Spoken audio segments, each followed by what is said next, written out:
ஒரு 10,000 ரூபாய் நோட்டு கட்டில் ஒரே ஒரு 100 ரூபா மட்டும் செல்லாத நோட்டா இருந்துச்சுன்னா நாம அந்த 100 ரூபா செல்லாததை மட்டும் தனியா எடுத்து வச்சுட்டு 9,900 ரூபாயை யூஸ் பண்ணுவோமா இல்ல 10,000 ரூபாயும் தூக்கி ஓரமா வச்சிருவோமா?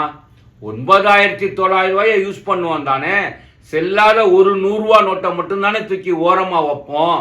அது மாதிரி தாங்க 24 மணி நேரம் இருக்கிற ஒரு நாள்ல ஏதோ ஒரு 10 நிமிஷம் 1/2 மணி நேரம் பிரச்சனை வந்துருச்சுங்கிறதுக்காக அன்னைக்கு நாளே சரியில்லை, சூழ்நிலையே சரியில்லைன்னு முடங்கி படுத்து கிடக்காம அந்த 1/2 மணி நேரம் பிரச்சனை நடந்த நேரத்தை அப்படியே தள்ளி வச்சுட்டு மீதி இருக்கிற நேரத்தை நமக்கு உபயோகமா யூஸ் பண்றது நல்ல விஷயம் தானே. மீதி இருக்கிற நேரத்தை நம்ம யூஸ் பண்ணலாம் தானே. இதுல இன்னொரு விஷயம், அந்த செல்லாத 100 ரூபா நோட்டையும் ஒரு சிலர் செல்ல வைக்க முயற்சி பண்ணுவாங்க, அது தெரியும் தானே.